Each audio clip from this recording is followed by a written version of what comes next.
ಹುಡುಕಾಟ ಪ್ರಾರಂಭಿಸಿದ್ದು within 2 hours ಒಳಗಡೆನೆ ಸೌಜನ್ಯ ಸಿಗ್ತಾಳೆ. ಆದ್ರೆ ಶವ ಆಗಿ ಅವಳ ಕೈಗಳನ್ನ ಅವಳದೇ ದುಪಟ್ಟ ಅಂಡ್ ID ಕಾರ್ಡ್ ಇಂದ ಮರಕ್ಕೆ ಕಟ್ಟಿರ್ತಾರೆ. And most brutal part is ಅವಳ ಯೋನಿ, ಅವಳ ಏನಿತ್ತು ಅದ್ರ ಒಳಗಡೆ 6 ಇಂಚ್ ಮಣ್ಣು ತುಂಬಿರ್ತಾರೆ. ಓ ಬಿಡಪ್ಪ, ನಮ್ ಪೊಲೀಸ್ ಅವ್ರಿಗೆ ತಮ್ಮ ಡ್ಯೂಟಿ ಮೇಲೆ ಎಷ್ಟೊಂದು ನಿಷ್ಠೆ ಇದೆ, ಒಂದೇ ದಿನದಲ್ಲಿ ಆರೋಪಿನ ಹಿಡಿದ್ ಬಿಟ್ರಲ್ಲ ಅಂತ ಪೊಲೀಸ್ ಅವ್ರ ಮೇಲೆ ಫುಲ್ ಒಂಥರ ಹೊಗಳ್ತಾ ಇರ್ತಾರೆ.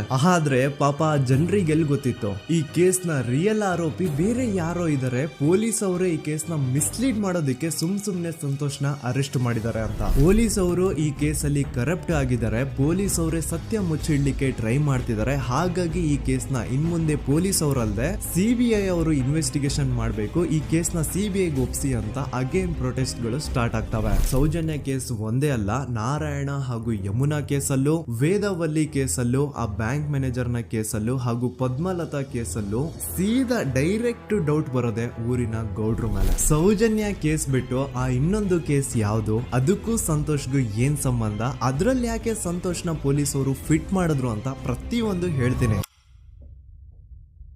ನಾನು ಈ ಚಾನೆಲ್ ನ ಸ್ಟಾರ್ಟ್ ಮಾಡ್ದಾಗಿಂದ one of the most requested video ಬಂದು ಸೌಜನ್ಯ ಕೇಸ್ ಬಗ್ಗೆ. ಸರಿ, ನಮ್ ದೂತ ಸಭೆಯ ಪ್ರಜೆಗಳು ಇಷ್ಟೊಂದು ಕೇಳ್ತಿದಾರಲ್ಲ, ಈ ಒಂದು ಕೇಸ್ ಬಗ್ಗೆನೂ ವಿಡಿಯೋ ಮಾಡುವ ಅಂತ ಸೌಜನ್ಯ ಕೇಸ್ ಬಗ್ಗೆ ನಾನು ರಿಸರ್ಚ್ ಸ್ಟಾರ್ಟ್ ಮಾಡಿದೆ. ಅಂಡ್ ಟ್ರಸ್ಟ್ ಮೀ, ಎಷ್ಟೊಂದು ಕಾಂಪ್ಲೆಕ್ಸ್ ಈ ಒಂದು ಕೇಸ್ ಇದೆ ಅಂತಂದ್ರೆ ನನ್ನ ತಲೆನೇ ಕೆಟ್ಬಿಡ್ತು. ಬಟ್ ಡೋಂಟ್ ವರಿ, ನಿಮ್ಗಂತೂ ಪ್ರತಿ ಒಂದನ್ನ ತುಂಬಾ ಸಿಂಪಲ್ ಆಗಿ ಅರ್ಥ ಮಾಡಿಸ್ತೇನೆ. ಅನ್ಕೊಳ್ಳಿ, ಒಂದು ಊರು, ಆ ಊರಲ್ಲಿ ಒಂದು ಗೌಡ್ರ ಕುಟುಂಬ ಇದೆ. ಅಂಡ್ ಆ ಗೌಡ್ರ ಕುಟುಂಬ ತುಂಬಾನೇ ಪವರ್ಫುಲ್, ಲೈಕ್ ನಾವು ಮೂವೀಸ್ ಅಲ್ಲಿ ನೋಡ್ತೀವಲ್ಲ ಹಂಗೆ. ಸೊ ಗೌಡ್ರ ಊರು ಬಂದು ಧರ್ಮಸ್ಥಳ ಅಂತ. ಆ ಒಂದು ಊರಲ್ಲಿ ಇವ್ರಿಗೆ ಸಖತ್ ಕಂಟ್ರೋಲ್ ಇರುತ್ತೆ. ಈವನ್ ಅದೇ ಒಂದು ರೀಜನ್ ಅಲ್ಲಿ ಇರುವಂತಹ ಒಂದು ತುಂಬಾನೇ ಪಾಪ್ಯುಲರ್ ದೇವಸ್ಥಾನನು ಸಹ ಇವರೇ ಕಂಟ್ರೋಲ್ ಮಾಡ್ತಿರ್ತಾರೆ. ಆ ಒಂದು ದೇವಸ್ಥಾನ ಇಂದ ಈ ಗೌಡ್ರ ಕುಟುಂಬಕ್ಕೆ ಎಷ್ಟೊಂದು ದುಡ್ಡು ಬರ್ತಾ ಇರುತ್ತೆ ಅಂತಂದ್ರೆ, ಅದೇ ದುಡ್ಡಲ್ಲಿ ಇವರು ಬೇಜನ್ ಪ್ರೈವೇಟ್ ಪ್ರೈಮರಿ ಅಂಡ್ ಹೈಸ್ಕೂಲ್ಸ್ ನ ಸ್ಥಾಪನೆ ಮಾಡಿರ್ತಾರೆ, ಬೇಜನ್ ಪ್ರೈವೇಟ್ ಮೆಡಿಕಲ್ ಕಾಲೇಜಸ್ ಇರ್ತವೆ, ಅಂಡ್ ಬೇಜನ್ ಪ್ರೈವೇಟ್ ದೊಡ್ಡ ಹಾಸ್ಪಿಟಲ್ಸ್ ಇರ್ತವೆ. ಒಟ್ಟಲ್ಲಿ ಹೇಳ್ಬೇಕು ಅಂತಂದ್ರೆ ದುಡ್ಡಿನ ಸುರಿಮಳೆ ಇವ್ರಿಗೆ. ನೋಡಿ, ನಮ್ಮ ಭಾರತ ದೇಶದಲ್ಲಿ ಒಂದು ಕಾನೂನಿದೆ,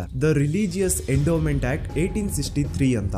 ಬೇಸಿಕಲಿ ಈ ಒಂದು ಕಾನೂನು ಏನ್ ಹೇಳುತ್ತೆ ಅಂತಂದ್ರೆ, ಭಾರತದಲ್ಲಿ ಯಾವ್ದೆಲ್ಲ ಹಿಂದೂ ಟೆಂಪಲ್ಸ್ ಇದಾವೋ ಅವೆಲ್ಲ ಗವರ್ಮೆಂಟ್ ಪ್ರಾಪರ್ಟಿ. ಆ ಹಿಂದೂ ಟೆಂಪಲ್ಸ್ ನ ಮ್ಯಾನೇಜ್ಮೆಂಟ್ ಎಲ್ಲ ಗವರ್ಮೆಂಟ್ ಕೈಗೆ ಹೋಗಿ ಗವರ್ಮೆಂಟ್ ಡಿಸೈಡ್ ಮಾಡುತ್ತೆ ಆ ಮ್ಯಾನೇಜ್ಮೆಂಟ್ ಅಲ್ಲಿ ಯಾರ್ ಕೆಲ್ಸಕ್ಕೆ ಇರಬೇಕು, ಯಾರ್ ಕೆಲ್ಸಕ್ಕೆ ಇರಬಾರ್ದು, ಅಂಡ್ ಆ ಟೆಂಪಲ್ ಇಂದ ಬರ್ತಿರುವಂತಹ ಡೊನೇಷನ್ ಅಮೌಂಟ್ ನ ಏನ್ ಮಾಡಬೇಕು ಅಂತ. ಸೊ ಈ ಒಂದು ಕಾನೂನಿನ ಪ್ರಕಾರ ಗವರ್ಮೆಂಟ್ ಇಂಡಿಯಾದಲ್ಲಿ ಇರುವಂತಹ ಆಲ್ಮೋಸ್ಟ್ ಎಲ್ಲಾ ಹಿಂದೂ ಟೆಂಪಲ್ಸ್ ನ ತನ್ನ ಕಂಟ್ರೋಲ್ ಅಲ್ಲಿ ತಗೋತಾ ಇರ್ಬೇಕಾದ್ರೆ ಗವರ್ಮೆಂಟ್ ಅಫಿಷಿಯಲ್ಸ್ ಧರ್ಮಸ್ಥಳ ಶ್ರೀ ಮಂಜುನಾಥ ದೇವಸ್ಥಾನಕ್ಕೂ ರೀಚ್ ಔಟ್ ಮಾಡ್ತಾರೆ. ಅಂಡ್ ಆಗ ಇಷ್ಟು ದಿನ ಟೆಂಪಲ್ ನ ಕಂಟ್ರೋಲ್ ಮಾಡ್ತಿದ್ದಂತಹ ಆ ಗೌಡ್ರ ಕುಟುಂಬ ಏನ್ ಹೇಳುತ್ತೆ ಗೊತ್ತಾ, ಇಲ್ಲ ಇದು